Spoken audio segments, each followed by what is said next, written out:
Am, Buenas tardes a todos, espero estén muy bien. Mi nombre es Kiri Segura, estoy de SFL Panamá y doy la bienvenida a todos los que están presentes en el Zoom, a los que nos están viendo por redes sociales y a los que nos verán también por diferido.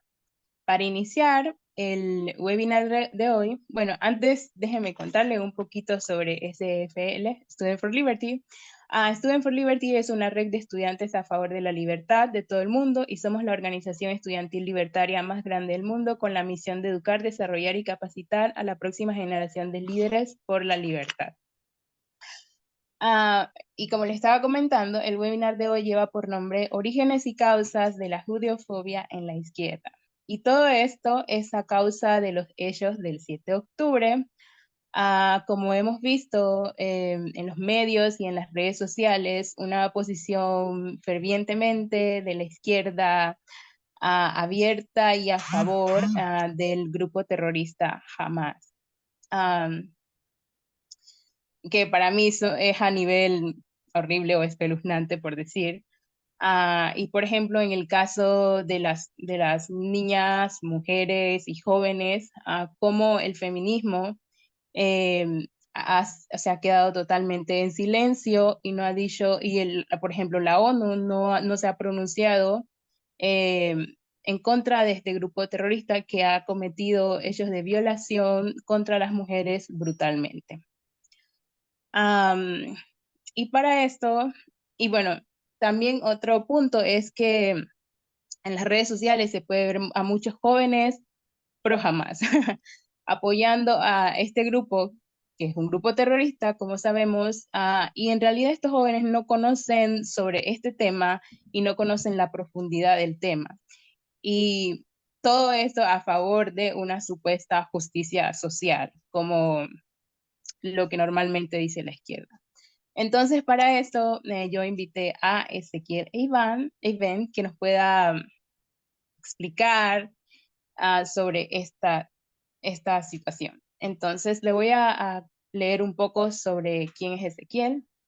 Ezequiel Eiben es nacido en San Juan, Argentina, es abogado por la Universidad Nacional de Córdoba, magíster en Desarrollo Administrativo por la Universidad Católica de Cuyo, sede San Juan, es egresado del Instituto para Jóvenes Educadores de Israel, Mahon Le Madrijim, y es autor de 3 libros y colaborador de otras obras. Actualmente desempeña como secretario de la primera instancia en el Poder Judicial de la provincia de San Juan.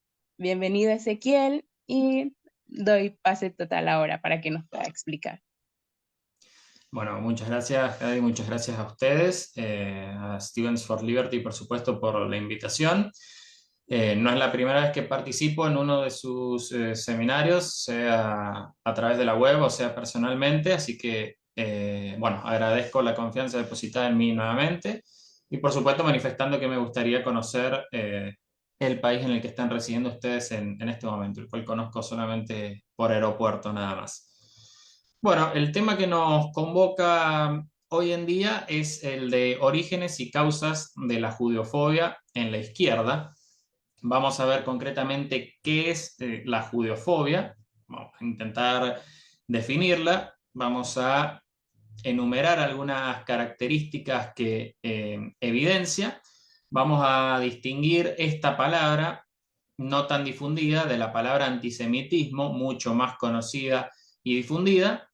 Vamos a enfocarnos en las causas y premisas que la judeofobia tiene en la izquierda tradicional, entendiendo como punto de partida a los fines de esta exposición. Después, por supuesto, se puede evaluar el origen del colectivismo, de distintos socialismos y del comunismo más en profundidad en una obra de Karl Marx. Después vamos a ver las transformaciones que sufre la izquierda hasta llegar a ser la izquierda posmoderna de finales del siglo XX y principios del siglo XXI, y cómo estas premisas se aplican desde la izquierda posmoderna. Y por último, dado que el odio a los judíos hoy en día se pasa en gran medida al odio hacia Israel, el país de los judíos, el judío entre los países, vamos a intentar exponer una serie de técnicas para distinguir cuándo una crítica hacia Israel es una crítica política legítima y cuándo es una crítica ilegítima que en realidad en el fondo esconde judeofobia. Como dijimos, vamos a empezar definiendo los términos, que es lo que corresponde hacer. Judeofobia es un término acuñado por Leon Pinsker, un autor judío siglo XIX en Rusia, que en líneas generales refiere al odio a los judíos. Por supuesto, el odio a los judíos tiene distintas procedencias, distintos exponentes, distintas connotaciones, distintas bases teóricas, pero en líneas generales, por judeofobia vamos a englobar el odio a los judíos. Y después nos vamos a concentrar específicamente, como dice el título de la exposición, en el odio que viene desde la izquierda. Desglosando terminológicamente la palabra, bueno, judeo obviamente hace referencia a los judíos, la propia palabra viene de Judea, el lugar donde residían los judíos, y descendientes de Yehudá, personaje bíblico, y la fobia en este caso hace referencia al odio. Cabe destacar que obviamente fobia en este contexto de ciencias sociales lo vamos a tomar en la acepción de odio, que no es la acepción que se utiliza en otras disciplinas como la psicología, en donde la fobia refiere a un miedo, a un temor que haciendo un tratamiento con una psicóloga, algunas sesiones de terapia se puede superar, como el miedo a las alturas o el miedo a las arañas. Acá fobia lo vamos a entender como odio, que puede o no incluir miedo hacia el objeto del odio. Yo puedo odiar judíos sin temerles o puedo odiar judíos temiéndoles. Así que, por supuesto, lo tomemos más para el lado del odio. Dijimos entonces en un primer momento que lo íbamos a distinguir al término judeofobia del término mucho más conocido, difundido y aceptado, que es el término antisemitismo. Y para esto nos vamos a basar en lo que describe Gustavo Perednik de por qué es más acertado utilizar históricamente, políticamente, hasta filosóficamente el término judeofobia. El término antisemitismo es acuñado por un autor alemán, Wilhelm Marr, para también referirse al odio a los judíos como grupo. Él mismo comandaba una organización antisemita, judeofóbica, que odiaba a los judíos hace un par de siglos atrás, que no tuvo larga duración, pero sí que sembró raíces de odio que se esparcieron por toda Prusia y luego por toda Alemania. O sea que su participación histórica la tuvo en engendrar la generalidad de odio hacia los judíos. Ahora bien, este término antisemitismo adolece de ciertas imprecisiones. Semita es una categoría amplia. Desde los estudios bíblicos, alguien puede decir que se refiere a descendientes de Shem. Desde estudios de la antropología o paleología, se puede decir que refiere a grupos con raíces comunes que existían en la antigüedad, que no necesariamente son los que existen hoy o que han sufrido diversas transformaciones en el camino, originarios de aquella parte del mundo. El tema es que si aplicamos hoy la denominación semita para gente que surgió de tal lugar y que después se ha esparcido y cada uno ha adoptado distintas características culturales o religiosas, tendríamos que englobar a distintos grupos que no tienen mucho que ver entre sí, como por ejemplo los judíos europeos y los árabes africanos, que no comparten ni religión ni cultura. Los judíos europeos practican el judaísmo, los árabes africanos en su inmensa mayoría, más allá de ciertas creencias tribales, practican el Islam, y las características culturales claramente no son iguales, no son las mismas las instituciones de gobierno, no es el mismo el lugar que ocupa la mujer y el papel que le corresponde al hombre en estos tiempos modernos, no son los mismos las prácticas educativas ni sanitarias, etc. Por eso preferimos quedarnos con el término judeofobia. Bueno, una vez que lo hemos definido el término y que ya lo hemos distinguido terminológicamente de la otra palabra que no vamos a usar, corresponde que pasemos a las características. Y desde ya quiero aclarar que estas características no son taxativas, sino que son meramente enumerativas, las podemos ampliar, podemos descubrir otras, pero estas son las que generalmente se dan en las distintas manifestaciones de judeofobia, vengan de donde provengan. Primer punto es la irracionalidad, que significa que la judeofobia, en su argumentación, no precisa fundarse en hechos de la realidad.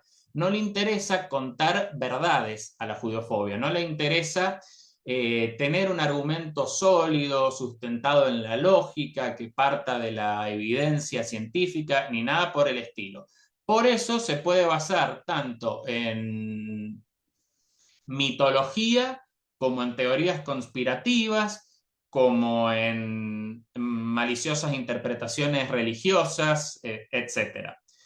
Por ejemplo, algo irracional referido a la judeofobia es que existan cuadros donde se pinta a los judíos no como seres humanos normales, sino con cuernitos y cola de demonios, como si fuesen otro tipo de entidades malignas por naturaleza. O de allí que se puedan armar complots judeofóbicos como los protocolos de los sabios de Sion, una obra literaria que surge en la Rusia zarista a principios del siglo XX, finales del siglo XIX, que es un plagio de otra obra literaria publicada un par de décadas antes, que enumera una serie de conspiraciones judías para apoderarse del mundo.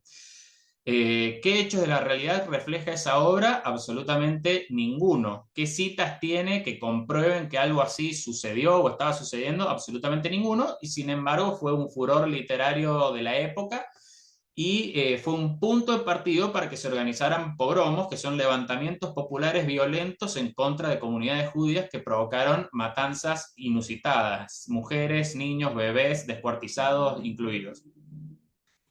La segunda característica, y va de la mano con este último ejemplo, también es la perversidad. No es un simple odio decir te veo y me cruzo la calle porque no me quiero cruzar con vos. No, sino es una maldad y una crueldad que puede llegar a incluir hasta el placer en endilgar, en esta demonización hacia el otro y en aplicar castigos. Acá también podríamos aplicar la palabra sadismo, en el sentido de que hay placer en la crueldad esgrimida hacia el otro, que es un judío, obviamente despojado de la connotación sexual de Marqués de Sade y demás.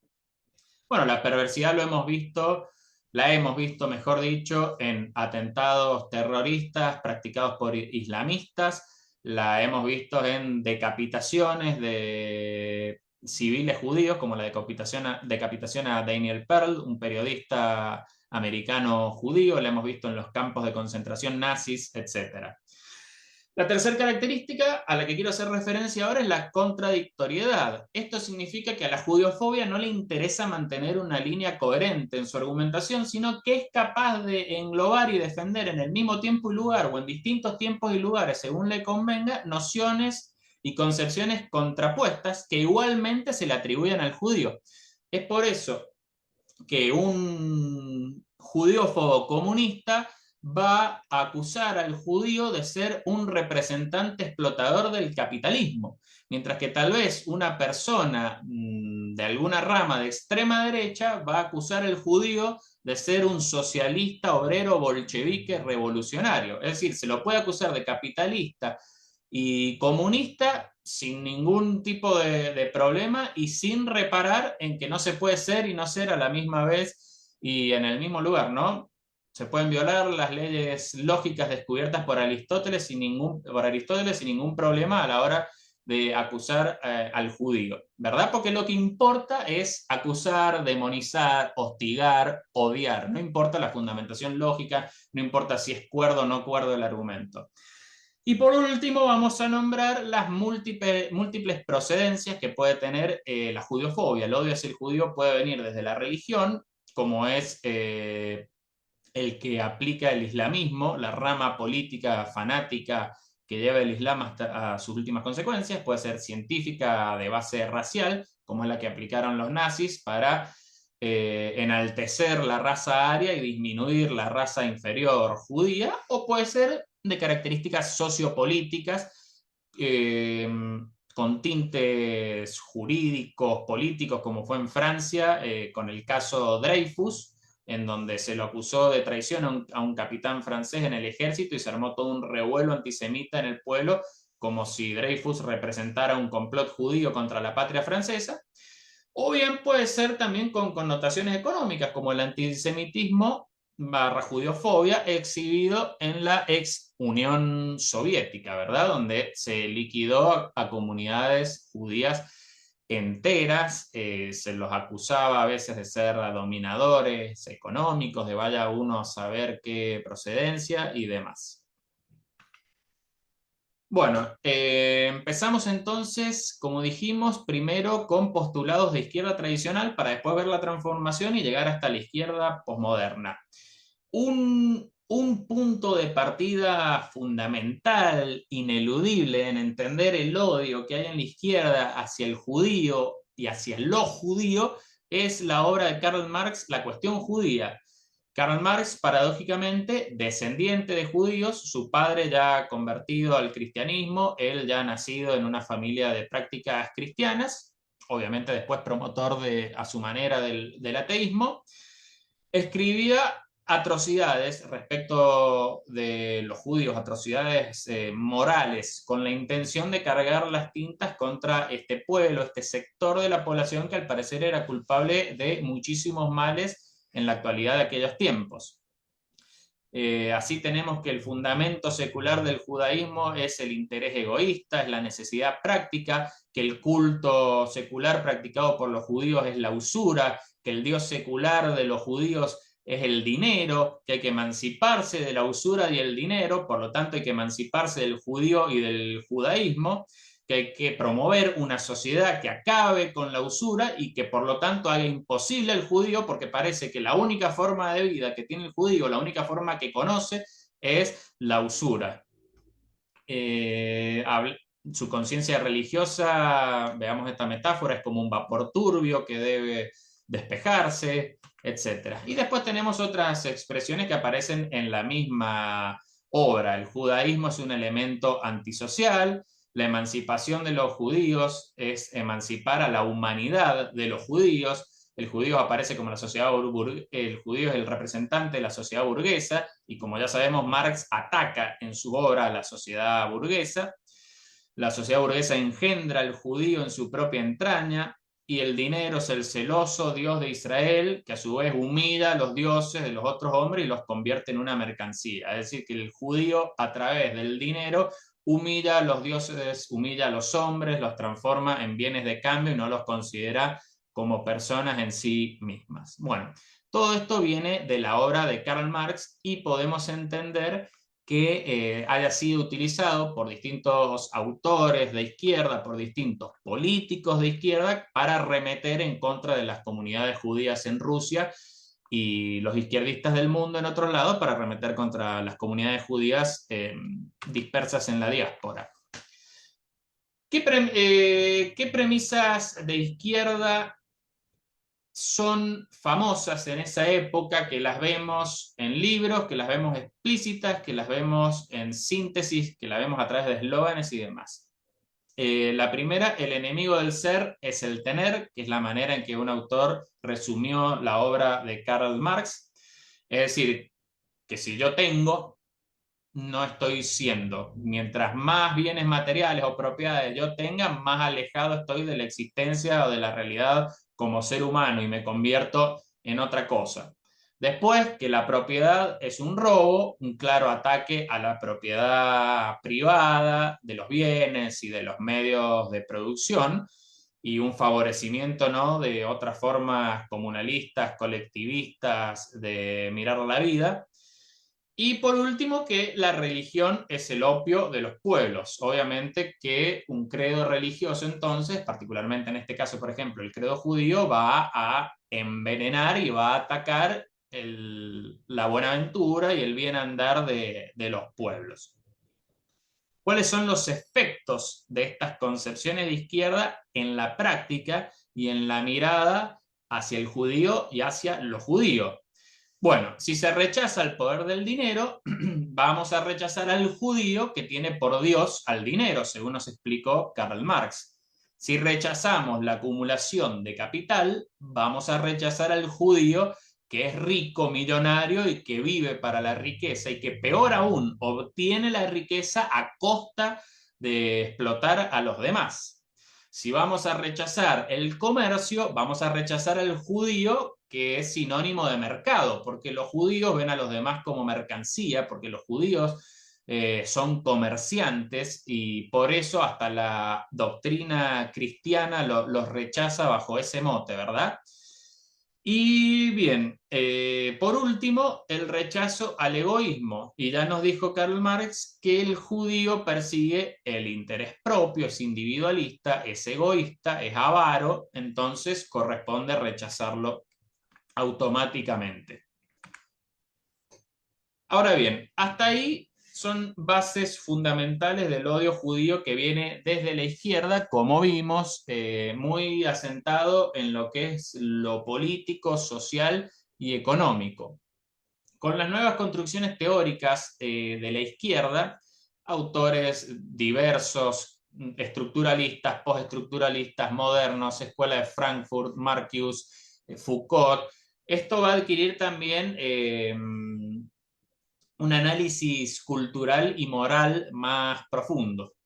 Hay ciertas premisas de izquierda postmoderna que se van a ir consolidando, como digo, en la generalidad de los autores, porque si vamos a ir a cada rama de la izquierda, socialista, socialdemócrata, postmoderna, comunista, y si vamos a ir autor por autor en particular, no podríamos englobar todo en esta charla, sino que tendríamos que hacer un seminario de varias sesiones. Por lo tanto, siempre hablando en términos generales, vamos a decir que las premisas de la izquierda postmoderna son el relativismo cultural y moral.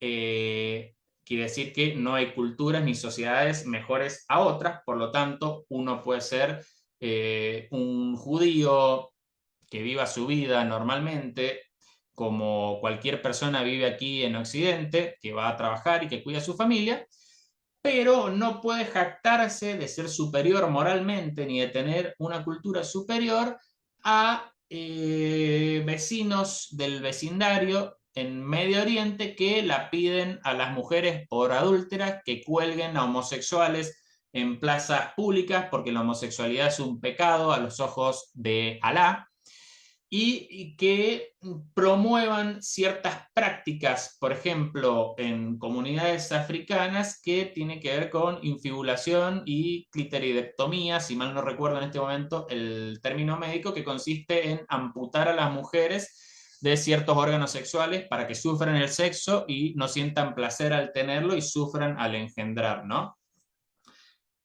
El segundo pilar es el antioccidentalismo, van a chocar de frente contra los pilares de la sociedad occidental, van a rechazar la razón como una ilusión o como que no sirve para tanto, como nos enseñaron los antiguos griegos, o bien que es culpa de la razón que se hayan planificado las masacres y las guerras mundiales, y no que es una decisión moral de los hombres. Van a atacar la religión porque es un instrumento de dominación de los hombres, ¿no? Porque posterga reclamos sociales. Van a atacar algunos el concepto de patria, favoreciendo hoy lo que es el globalismo, que no es la globalización, porque la globalización la podemos entender como el mercado internacional y que yo hoy con mi dinero pueda comprar un bien que me lo manden desde China y que yo pueda tener mi pasaporte al día y viajar por el mundo y poder conocer distintos lados, ¿no? El globalismo es otra cosa, el globalismo es la pretensión de sumir las soberanías nacionales a los dictados de la entidad que representa este globalismo, que es la ONU y todas sus organizaciones satélites, ¿no? Que nos imponen un credo izquierdista mal llamado derecho humanista también. Bueno, el ataque a la familia como centro de la vida del hogar, socialización primaria, el ataque a la industria, ¿no? A este progreso, porque parece que es mejor que vivamos en bosques con arcos y flechas, etcétera. Y en base a esto van a defender colectivismos de grupos que son percibidos como marginales y distintas causas sociales que atacan a Occidente. En este caso el feminismo, pero como ya sabemos, la versión izquierdista del feminismo, el indigenismo, cuando les conviene, van a favorecer a pueblos originarios. Acá en Argentina, bueno, tenemos una expresión que se le dice vulgarmente maputrucha, como que son mapuches truchos, el ambientalismo y al lobby LGBTQ+, que no quiere decir atacar o criticar individualmente a una persona por su elección sexual, por su orientación, por su identidad sexual, sino que nos estamos refiriendo a el lobby que promueve una determinada agenda con cosas realmente inaceptables, como hemos visto, la hipersexualización de menores de edad, desde plataformas de streaming como Netflix hasta manuales de educación en colegios primarios y secundarios. Bueno, en base a todo esto, obviamente, el judío queda como mal parado. Primero, ya lo dijimos, por el relativismo cultural y moral, nadie puede ser superior al representante más salvaje de la tribu más retrógrada del planeta. Entonces, si nos atacan, hay que tratar de entender o de actuar de otra manera y no defenderse. Obviamente, si hay muchos representantes judíos de la ciencia, de la academia y defendiendo una patria propia como es Israel, también va a quedar mal parado y ya no pasa a ser visto el judío como un colectivo oprimido como sí lo era en la primera mitad del siglo XX. Ahora los oprimidos son sus enemigos, ya que Israel como país se ha transformado en una potencia militar que es capaz de dominar otros pueblos y otras tierras. Bueno, ¿cuáles son los efectos prácticos en aplicar estas concepciones de izquierda y estos rechazos? Bueno, el rechazo a la moralidad con absolutismo y pretensiones de objetividad, que es lo que en parte promueve el judaísmo o lo que puede promover la ciencia, de la cual muchos judíos forman parte, el rechazo a la racionalidad, al método científico y a las políticas migratorias cerradas. Israel, obviamente, como país, está obligado a tener una política migratoria muy selectiva para no ser invadido por sus enemigos y por eso cada vez que personas ilegales, indocumentadas, están cometiendo actos de inmigración ilegal, ustedes van a ver a los postmodernos defendiendo la invasión y el ingreso de esas personas a distintos países, ya sean balseros africanos que quieren entrar a Italia, ya sea inmigrantes musulmanes que quieran entrar a Israel o de otra procedencia que quieran entrar a Estados Unidos, etcétera. Lo cual no quiere decir que, por supuesto, personas pacíficas y que no son hostiles para con el país de residencia puedan realmente hacer los trámites y vivir una vida tranquila al margen de cualquier especulación de conflictividad. Bueno, y por último, el rechazo al individualismo y a la igualdad ante la ley. Obviamente la izquierda postmoderna está abrumadoramente alineada con regímenes políticos de izquierda. El postmodernismo no es necesariamente de izquierda, pero sí es abrumadoramente de izquierda y va a defender todo tipo de régimen izquierdista, sea socialdemócrata, sea socialista, sea comunista, etcétera, sea dictadura religiosa colectivista. Por eso los postmodernistas defienden a la Cuba comunista, atea y secular y a la dictadura religiosa de Irán. Y bien, como ya Marx indicó que el judaísmo promueve el individualismo, hay que rechazarlo a nivel político, a nivel cultural, y también hay que rechazar su concepción de igualdad ante la ley, donde cada ser humano vale exactamente lo mismo, porque los posmodernos se dedican a promover estos nuevos grupos oprimidos que, como han sufrido históricamente, ahora hay que reparar esas injusticias históricas y darles beneficios, privilegios, discriminación positiva, cuotas para que ocupen lugares en estamentos gubernamentales, etcétera. Como dijimos, el judío ya no es oprimido, sino es opresor, por lo tanto, la izquierda postmoderna pretende doblegar lo judío, haciéndolo que acepte estas otras manifestaciones adentro de su país, Israel, por más que implique un ataque de frente a la república y a la democracia israelí. Por eso hoy en día hay parlamentarios musulmanes en Israel que en una institución gubernamental israelí promueven abiertamente la destrucción de Israel, aunque suene a paradoja. Bueno, en base a todas estas premisas que han evolucionado a lo largo del tiempo, sí podemos destacar que hay ciertos razonamientos que se mantienen compartidos entre la izquierda tradicional y la izquierda posmoderna, que quiero aclarar ahora, si me he olvidado de aclararlo antes, no es que había una izquierda y ahora es otra izquierda y hay una línea tajante en el medio que las divide, sino que es una continuidad histórica, son ciertas evoluciones en el marco conceptual que no nos permitirían hablar de que son dos ramas de pensamiento distintos, sino que siguen proveniendo de un punto en común que uno lo puede ubicar en el espectro político o filosófico, con una raíz común. El primero de estos conceptos compartidos contra los judíos y contra Israel es que aplican en el análisis sociopolítico la lucha de clases. La lucha de clases marxista era del obrero contra el patrón, contra el empresario. Ahora, aplicada a la noción de países, la lucha de clases es el pueblo oprimido contra el pueblo opresor. Por eso, los izquierdistas, para definir la conducta israelí, siempre van a aplicar términos como colonialismo o como imperialismo. Mal aplicados. Primero porque Israel es un país soberano que tiene políticas autónomas y no es un satélite que está respondiendo a la corona, que está mandando órdenes desde otro lado. No se está dedicando a colonizar y a reportar a la corona, ni a tomar territorios que por derecho, por político, por historia no le correspondan. Y segundo, tampoco corresponde entender a Israel en el marco de un mero juego imperialista, como si fuese un enclave de Estados Unidos en Medio Oriente. Hay que recordar que Israel no surge como regalo de Estados Unidos, sino que surge como una consecuencia de las inmigraciones judías promovidas por el movimiento sionista, cuyo primer congreso se realizó en el siglo XIX.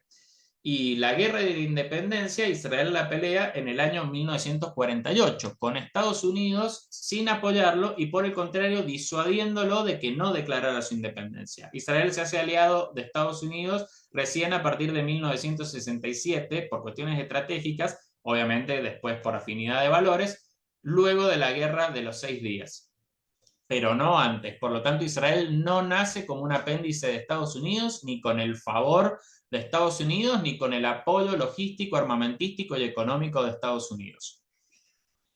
Lo segundo, bueno, es la cuestión de la territorialidad. Algunos van a circunscribir desde su análisis izquierdista a la cuestión de que Israel invade territorios y de que esto es una lucha por tierras. Bueno, está claro que no lo es. Hubo un plan de partición de la ONU en 1947, reconociendo tierras para que se fundara un Estado judío, reconociendo tierras para que se fundara un Estado árabe, y este fue rechazado por los árabes, mientras que los judíos lo habían aceptado. Por lo tanto, no era una cuestión en principio de la tierra más escueta que ocupaba Israel en ese momento.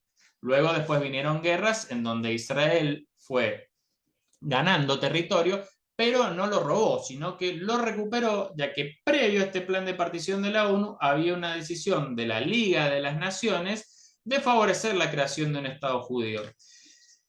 Ese Estado judío incluía mucha más tierra de la que tiene actualmente y que después el mandato británico decidió regalar 2/3 partes y crear artificialmente el reino hashemita de Jordania. Entonces el reclamo, si fuese meramente territorial, tendría que estar en contra de los jordanos que le devuelvan las 2/3 partes de la tierra que se llevaron gracias a los británicos a los judíos de la época que después formarían el territorio de Israel. Por lo tanto, no es una cuestión de mera territorialidad, sino es una cuestión de supervivencia, de lucha por la existencia. Hay un vecindario que no acepta la existencia del judío de los países y la izquierda abrumadoramente ha decidido alinearse con ese vecindario, difundiendo falsas nociones como que los judíos robaron tierras para establecerse como país y como nación. El tercer punto es la visión la visión del conflicto desde la óptica religiosa, la cual es una visión más acertada porque los términos del conflicto del lado del Islam son religiosos, no así necesariamente del lado judío, pero sí del lado del Islam. Ahora bien, la izquierda, trastocando las nociones, dice que hay una imposición religiosa unilateral, como si fuese el judaísmo el que en nombre de la religión quiere robarse tierras que le corresponden al Islam.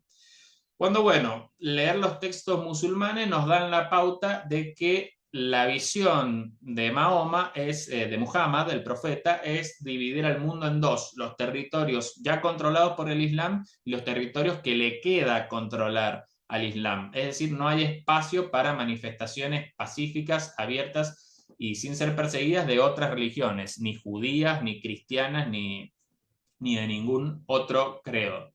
El judaísmo, en cambio, claramente no ha sido expansionista, simplemente se ha conformado con establecerse en la patria ancestral que es Israel y no ha buscado salir a conquistar los territorios de los países vecinos, quitarle su soberanía y convertir a su población al judaísmo.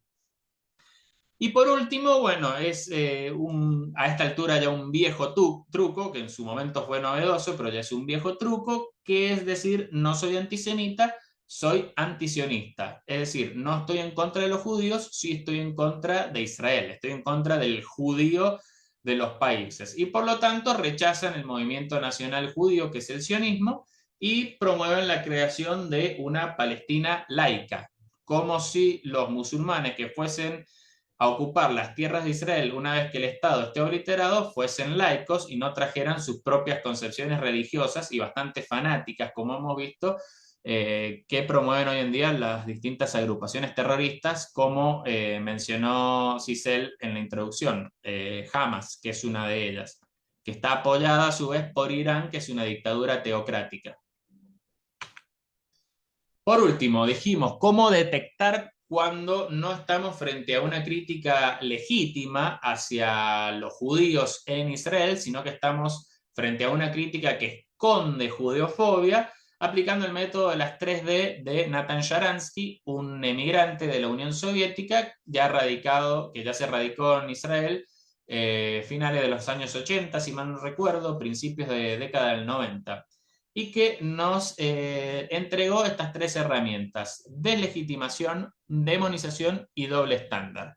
Cuando la crítica hacia Israel esconde alguna de estas facetas, en realidad es una crítica judeofóbica hacia los judíos en general. Deslegitimación es decir que Israel no tiene derecho a existir como Estado, o bien que no tiene derecho a existir como Estado judío. Que no tenga derecho a existir como Estado es decir que el único país judío del mundo debe dejar de existir mientras existe un mar de países musulmanes alrededor, muchísimos países de orientación cristiana, otros tantos países laicos, hasta un país donde el hinduismo es religión de Estado, un país donde el confucianismo está muy difundido, etc. El único problema en el mundo, la única manchita en el mapa es el Estado judío.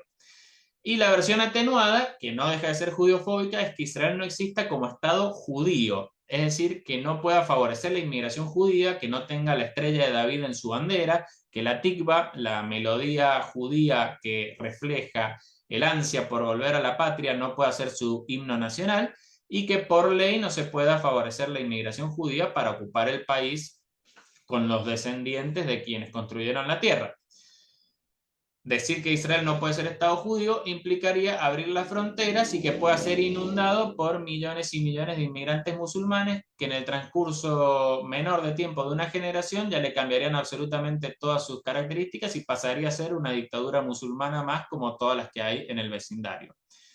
El segundo término es la demonización, que es decir que Israel tiene la culpa de todo.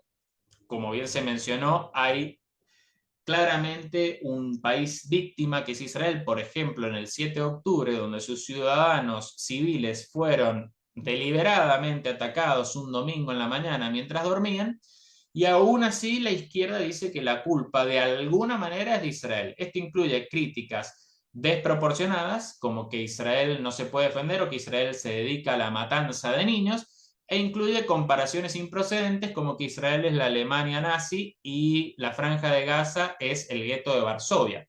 Cuando en la Franja de Gaza entra ayuda humanitaria, se inauguran shoppings cada tanto y mal que mal, quien gobierna en la Franja de Gaza de manera dictatorial es el propio grupo Hamas y no los israelíes. Y por último tenemos el doble estándar, que es medir con vara distinta lo que es Israel y lo que hacen otros estados. Cuando otros estados se defienden de una agresión, hay reconocimiento de su derecho a hacerlo y felicitaciones, y cuando Israel se defiende de la agresión, hay una reunión de emergencia del Consejo de Seguridad y de Derechos Humanos en la ONU para condenar inmediatamente la política del Estado judío en contra de sus enemigos. Bueno, hasta aquí llegamos con la exposición. Si tenemos que sacar algunas conclusiones, tenemos que decir entonces que judeofobia es la palabra acertada para referirse al odio de los judíos, que el odio de los judíos puede tener distintas procedencias. El que está afincado en la izquierda es principalmente, como vimos, de tinte sociopolítico y económico, en contraposición de algo más difundido como el odio racial desde los nazis o el odio religioso desde el Islam, que la izquierda lo ha difundido en base a nociones desacertadas promovidas por Karl Marx en su momento. La izquierda después sufrió algunas transformaciones, se transformó en la izquierda posmoderna y aún así, como ya no era políticamente correcto atacar al judío como grupo o al judío individualmente, direccionaron su odio al judío de los países, que es Israel, aplicando la misma lógica de la lucha de clases y ciertas nociones compartidas con sus antecesores tradicionales, y que hay un instrumento idóneo para identificar cuando la crítica a Israel en realidad esconde crítica a los judíos como grupo, al judío individualmente, y pretende su obliteración como grupo, como religión, como civilización y como país, que son estas que estamos identificando acá: la deslegitimación, la demonización y el doble estándar. Lo dejamos acá para que tengamos espacio para hacer un intercambio, para aprender mutuamente y en lo posible poder responder alguna pregunta del público que haya surgido. Muchas gracias.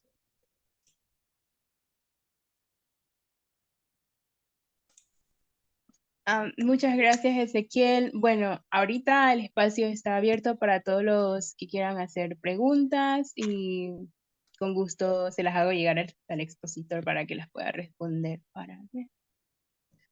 En el chat, Miguel Curo dice, si bien coincidimos que en el lado palestino existe una exageración fundamentalista que nutre a Hamas, también es cierto que este actual gobierno de Netanyahu en Israel es ultra religioso, lo cual impide llegar a acuerdos coherentes en ambas partes. ¿Cómo negociar en este escenario? Bien, lo primero que hay que decir es que el gobierno de Netanyahu no es ultra religioso.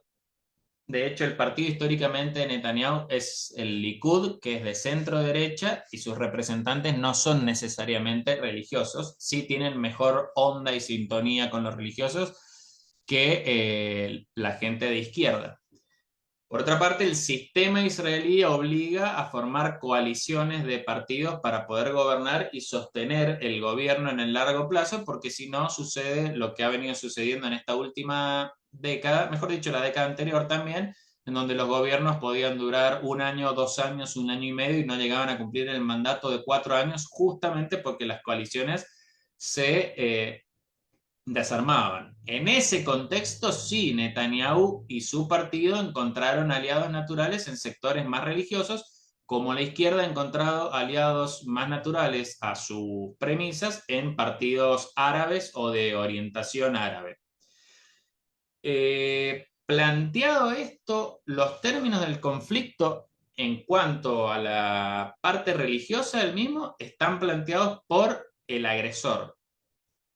Como lo digo, el agresor tiene una base fundamental que es el Islam, cuyo libro sagrado es el Corán, y que después tenés las suras y los distintos escritos que se le atribuyen a Mahoma y de escolares islámicos. Está claramente establecido en esos escritos que los judíos y los cristianos son descendientes de cerdos y monos, son subhumanos o, no, o directamente no son humanos, que el Islam debe gobernar absolutamente en todo el mundo, no solamente en la tierra de Israel. La tierra de Israel sería el primer paso en una visión estratégica porque está al lado de estos regímenes totalitarios, pero la conquista sigue. Y que han rechazado cualquier oferta de paz por parte del gobierno israelí con intermediación de Estados Unidos o de alguna otra potencia, como los acuerdos de Oslo, en donde se empezaron en Noruega, que hayan tenido. Recordemos que allá por el año 2000 se produjo la cumbre en Camp David II, donde intervino como primer ministro Ehud Barak, como intermediador de Estados Unidos el presidente Bill Clinton, y como representante de la facción palestina Yasser Arafat. Ehud Barak cedió al 98% de las pretensiones territoriales palestinas, y aún así el representante palestino rechazó el ofrecimiento de paz, y hay que aclarar que por ese otro 2% había un montón de compensaciones de carácter territorial y político como para compensar ese 2% que faltaba. Previo a esto, Arafat ya se había estrechado la mano con Yitzhak Rabin, primer ministro de izquierda de Israel, que le ofrecía las tierras que él pedía. Aclaro que era primer ministro de izquierda para aclarar que no había absolutamente nada religioso entorpeciendo el proceso de paz por el lado israelí. Era una izquierda secular, laica, aliada a partidos que no tenían absolutamente nada que ver con la religión. Entonces, como vemos, el rechazo a la paz parece obedecer más a un mandato religioso que tienen líderes fanáticos y al propio enriquecimiento en base a la manipulación religiosa sobre los fieles que están logrando también, que por cuestiones meramente territoriales.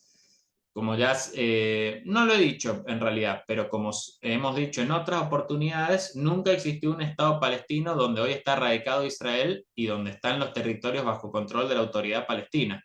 Jamás hubo una soberanía palestina en ese lugar. Primero fue tierra de los judíos, después fue tierra controlada por los babilonios, después estuvo el Imperio Otomano, después esas tierras eran consideradas una provincia siria o tierras árabes en general, pero no había una identidad nacional palestina, y hay que aclarar que específicamente en la zona de Jerusalén la presencia judía siempre fue mayor a la presencia árabe musulmana, por lo menos en los últimos 3 siglos, para darnos una idea de quién tenía mayor sentido de pertenencia sobre la capital de esa tierra. Y aún así, cuando se crea el Estado de Israel, ya dijimos, habiéndose extirpado 2/3 que le correspondían por el mandato británico para crear otro país musulmán que fue el Reino Hashemita de Jordania, los judíos aceptaron el plan de partición de la ONU y el ofrecimiento de paz de sus vecinos, y este fue rechazado, y 2 décadas después de eso recién empieza a surgir esta identidad nacional palestina, primero dentro del marco del panarabismo y después cohesionada con estos grupos religiosos que son predominantes hoy en día. Pero nunca ninguno de ellos manifestó querer firmar la paz con un Estado judío. La idea de ellos es erradicar al Estado judío y ocupar absolutamente toda la tierra. Y eso lo tienen por mandato religioso.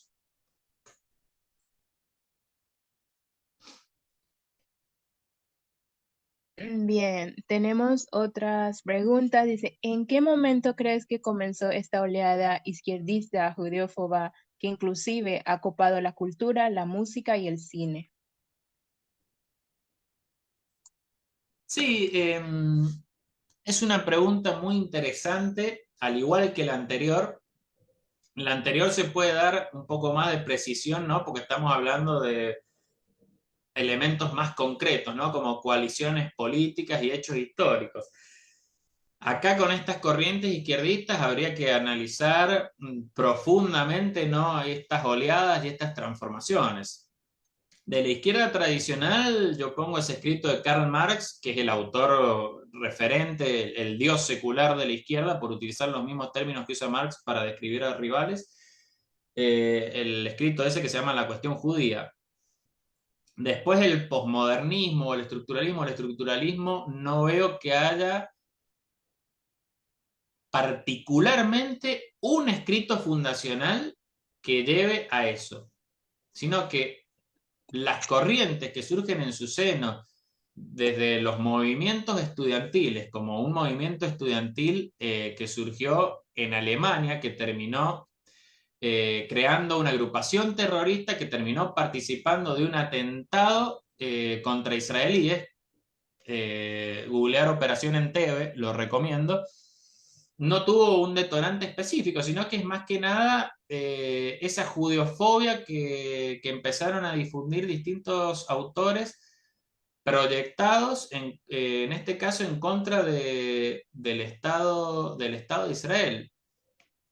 Y sí tenemos, bueno, algunos escritos, obviamente, que son más virulentos que otros, pero no sé si hay específicamente un detonante. Sí podemos hablar de distintos autores, como Michel Foucault, que haya manifestado simpatía hacia la dictadura iraní abiertamente judeofóbica, que consideraba a Estados Unidos el gran Satán y a Israel el pequeño Satán, y cuyos representantes hoy en día dicen que a los judíos hay que tirarlos a todos al mar y que hay que borrar al Estado de Israel del mapa. No sabría en este momento identificar quizás un hito fundacional, es más que nada algo que fluye. Se heredó de Marx esto y fluimos con eso.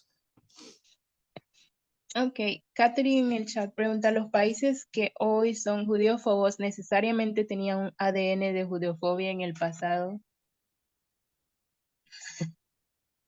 Los países que hoy son judeófobos, a ver, si tenemos que hablar de países que están cooptados por el fanatismo islamista, hay que decir que en sus raíces, si sus textos fundacionales son religiosos, sí, lo son.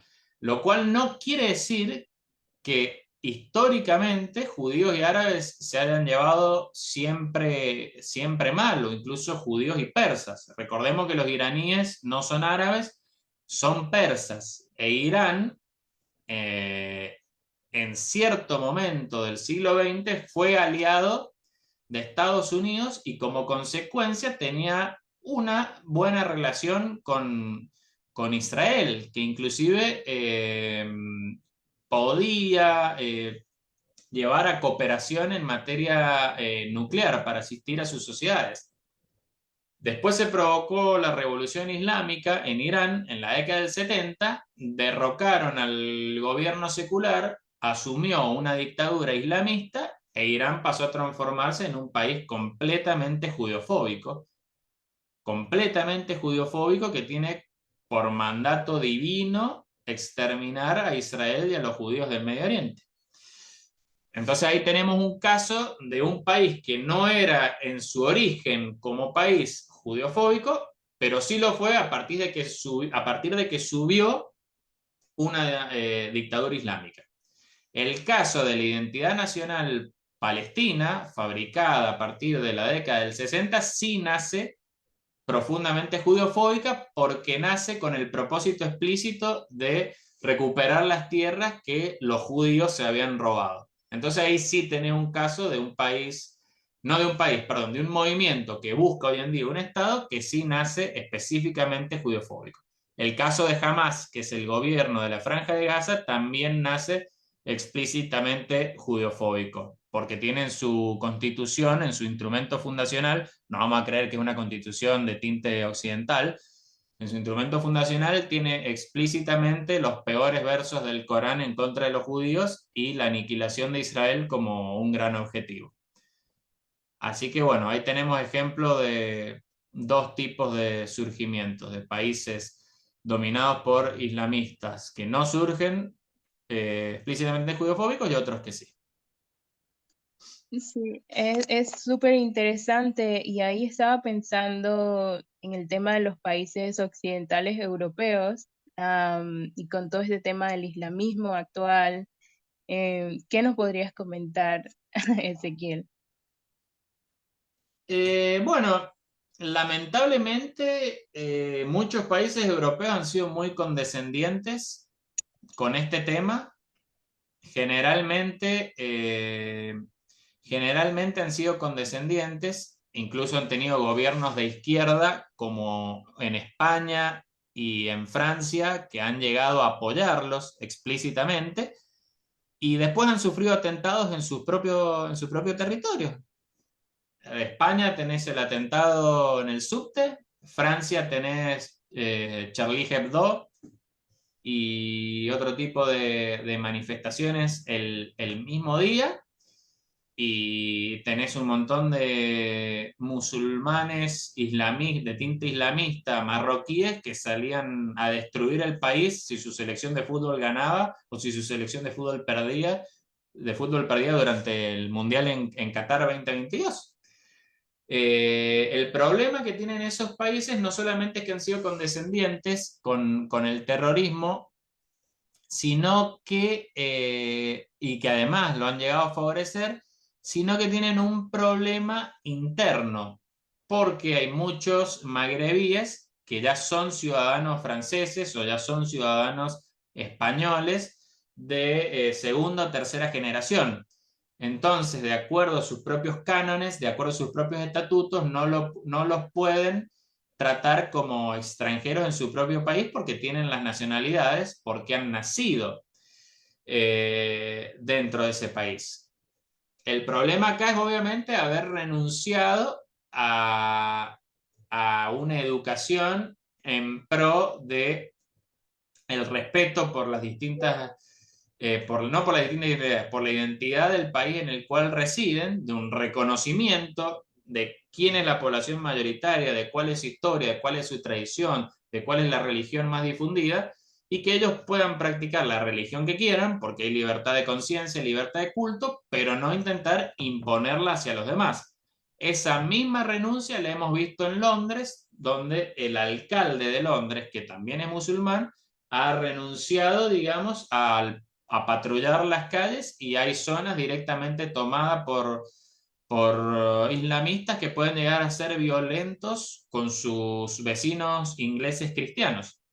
Entonces es un tema que la primera renuncia a la educación ya lo ha transformado en otra renuncia que tiene que abrir la puerta al debate de el castigo, la deportación, el cierre de frontera a grupos de personas hostiles, etcétera.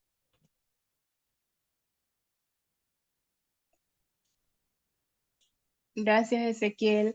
Am, Aquí estaba pensando en otra cuestión, y es que, ¿cuál es la posición, la postura de los árabes específicamente, actualmente con todo el tema del conflicto? Y también estaba escuchando a un chico árabe que anteriormente era extremadamente religioso y anteriormente, como tú dijiste, él comentaba que él era radical y que odiaba rotundamente a los judíos y a los cristianos, y él explicaba que eso está escrito en el libro, en el Corán.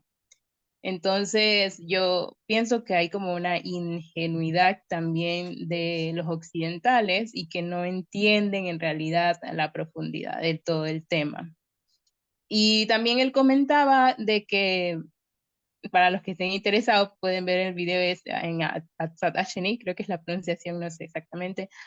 Él también comentaba de que varios países árabes están esperando que termine el conflicto para hacer alianza con Israel. Sí, a ver, para empezar, no todo musulmán es enemigo de Israel. El musulmán fanático que quiere matarse en un atentado terrorista y con él llevarse la vida de personas inocentes es claramente un enemigo. Pero el musulmán que practica su religión sin agredir a otras personas, como una cuestión de conciencia entre él y su Dios, y no agrede a los demás y es capaz de vivir en un estado judío, claramente no es un enemigo. O vivir al lado de un estado judío, claramente no es un enemigo, simplemente una persona con otro background religioso y con otras creencias. Respecto del tema de las alianzas con distintos países y facciones, bueno, ha funcionado en el pasado. Israel hizo alianza en el sur del Líbano con cristianos maronitas para combatir a los radicales musulmanes. Entonces ahí hubo una alianza entre judíos y árabes cristianos, en ese caso no árabes musulmanes. Ahora bien, y respondiendo un poco la primera pregunta, el gobierno de Netanyahu es el gobierno que más ha firmado la paz con países musulmanes. Eso que quede claro. Se lograron acuerdos de paz importantes que no solamente incluyen la no agresión, como decir, la paz de que sea ausencia de guerra, sino que incluyen un favorecimiento que pueda haber intercambio comercial y de tecnología. Eso obviamente es una actitud que se puede replicar en la medida en que tu interlocutor sea sincero, honesto y no pretenda tu exterminio.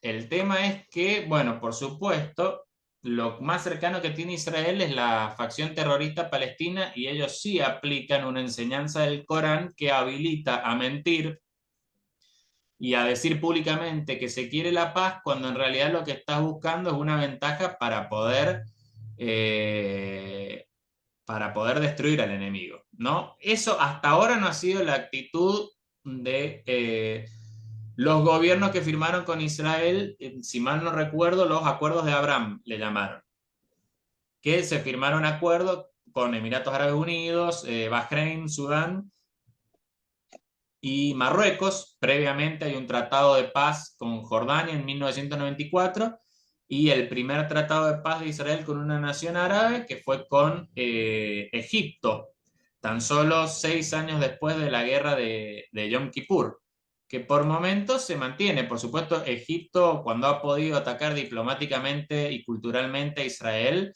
lo ha hecho, pero con ese tratado de paz ha alcanzado para que no se anime a atacarlo militarmente.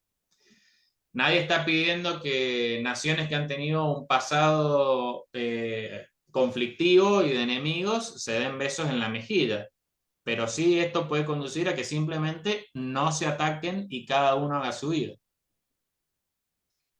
No sé si eso responde a tu pregunta o había otra Sí, parte que me olvidé respecto del no, video o de algo. no. Y para terminar, como jóvenes que estamos a favor de la libertad, ¿qué nos aconsejas? ¿Qué podemos hacer para combatir la judeofobia? ¿Y qué obras en específico podemos leer para continuar aprendiendo este tema? Bueno, obra histórica, está una que se llama 20 años de antisemitismo, que es de Flannery, un cristiano, y está traducida al español y obra autóctona de Latinoamérica es la de mi amigo argentino, el erudito Gustavo Perednik, que se llama Judeofobia y que es la que yo he utilizado para aplicar esta distinción que hicimos al principio de la disertación entre judeofobia y antisemitismo. Judeofobia, Gustavo Perednik, tiene varias ediciones, con algunas modificaciones entre ellas, pero es excelente para entender las distintas judeofobias enmarcadas dentro del odio general hacia los judíos, porque toca el caso ruso, el caso alemán, el caso francés, el caso musulmán, etcétera. Y bueno, como jóvenes que defienden la libertad, yo les aconsejaría desde mi lugar hacerse eco de las palabras de Ayn Rand, filósofa de la libertad, que admitió en una entrevista que jamás había colaborado con dinero para una causa pública, excepto para la causa de defender a Israel, porque era un claro ejemplo de la lucha de la civilización contra el salvajismo primitivo, racista y asesino que defendían en ese momento los líderes árabes musulmanes. Y también dijo que en un conflicto entre hombres civilizados y salvajes, uno toma el lugar de los hombres civilizados sin importar quiénes sean. En este caso son los judíos, pero como dijimos y como dice el primer ministro Netanyahu, la agresión empieza con los judíos, pero no termina con los judíos. Generalmente va a expandirse y pretende una dominación y una conquista mucho más allá del enemigo de turno. Así que bueno, siempre estar del lado de la nación que defiende la libertad, que defiende los valores de los derechos individuales y los principios culturales de Occidente, ya sean grecorromanos, o sean judaicos, o sean de la civilización judeocristiana, que lograron que hoy podamos vivir en países civilizados y nos estemos enfrentando a manifestaciones trogloditas y dictaduras de tinte religioso o laicas que pretenden obliterar esas libertades. Muchas gracias, Ezequiel. Y bueno, ahora vamos a dar el cierre. Muy interesante exposición, Ezequiel. Muchísimas gracias por tu Gracias. tiempo y por todo lo que nos has enseñado. Gracias también a mis compañeros de Student for Liberty Bolivia que me han apoyado en esta ocasión y gracias a todos los asistentes. Que tengan bonita tarde, buenas noches y gracias por asistir. Muchas gracias. Hasta luego. Chao.